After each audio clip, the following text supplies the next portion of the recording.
আলু ডিম দিয়ে তরকারি আর এখানে হচ্ছে ডিম আর ডাল সিদ্ধ। এটা মা বসিয়ে দিয়ে গেছে আর আমি জানি না, আমি কোনোদিন দেখিনি।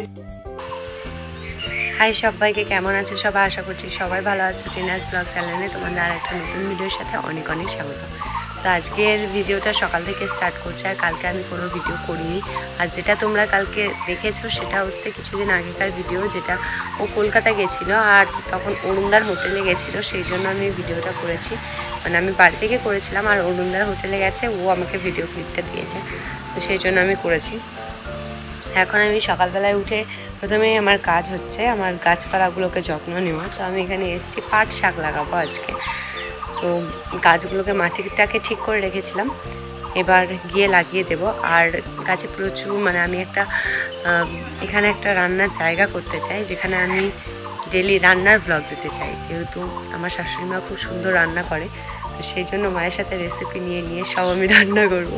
তো তোমরা দেখতে থাকো পুরো ব্লগটা। আজকে সকাল থেকে যা যা দেখাতে পারি সেটাই দেখো।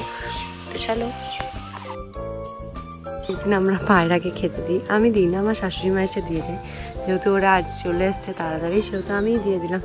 তো এখানে লাগিয়েছি আমি বরবটি, লাফা, আর এখানে লাগাবো পাট শাক। এই যে আমার পাট শাক।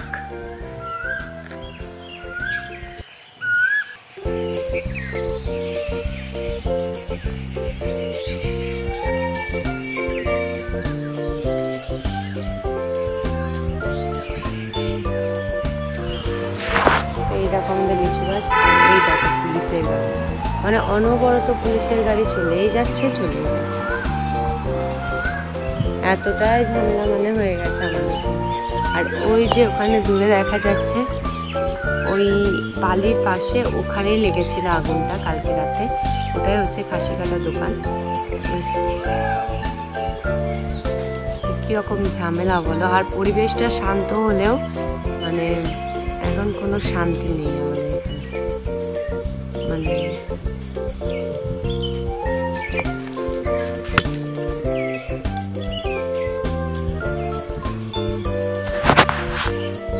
তো চলো, আমি এগুলোতে জল দিয়ে দিয়েছি, বিকেলে লাগাবো বীজটা, কারণ এখন আমি সার দিয়েছি আর সার দিয়ে বীজটা দিলে পুড়ে যাবে। চলো পরে লাগাবো। এখানে ভেন্ডি আছে আর বরবটি আছে। তো বরবটি গাছগুলো খুব সুন্দর হয়ে গেছে আর ভেন্ডি গাছগুলো ছোটো ছোটোই আছে, নিচেও যেমন ছোটো ওপরেও সেরকম ছোটো।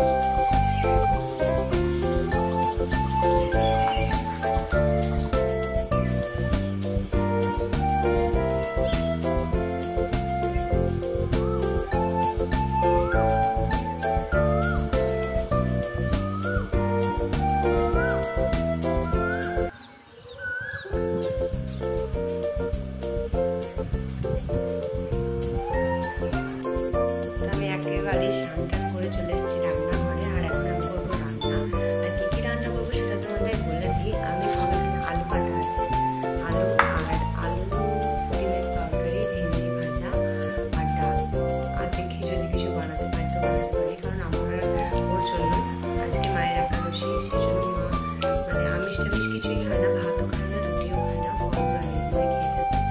তো সেই জন্য আমি চলে এসেছি এখন সারাদিন রসুন, আর মা উপরে দিচ্ছে ঠাকুরকে জল নিচে উপরে সব।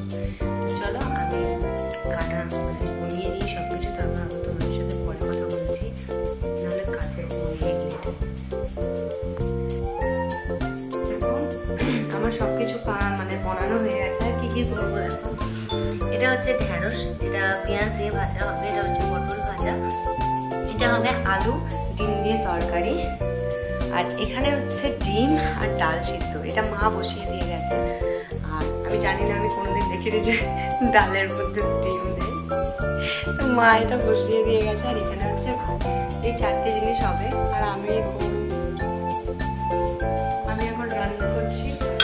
আমার মা গেছে মনে হয় দোকানে, এখানে আমি রান্নাগুলো করে নিই। দুপুরের রান্না আমি কোনোদিনই করি না, এটা মাই করে। আর আজকে যেহেতু মায়ের একাদশী, সেহেতু মা এসব আমিষ টামিষ লাগবে না, সেই জন্য আমি করছি। আর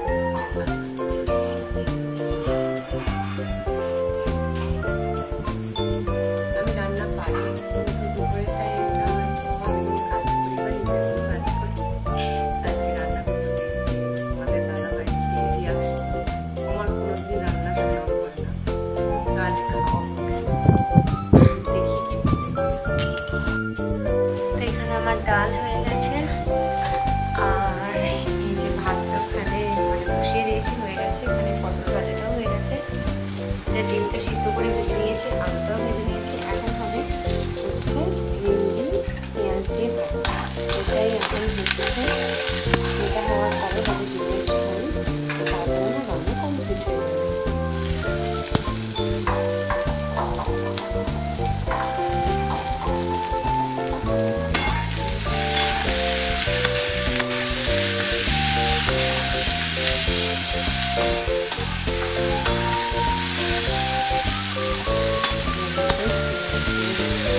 যে ডিমের ঝোলটা হলে মা রান্না কমপ্লিট হয়ে যাবে।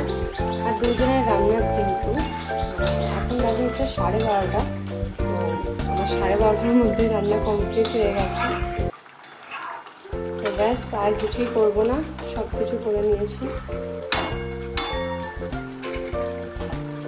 এইবার ডিমের ঝোলটা হয়ে গেলে সব কমপ্লিট আমার রান্না। আজ মাখা মাখা করেই করেছি ডিমের ঝোলটা, কারণ ডাল হয়েছে আর আমাদের প্রত্যেক দিনই ডাল হয়।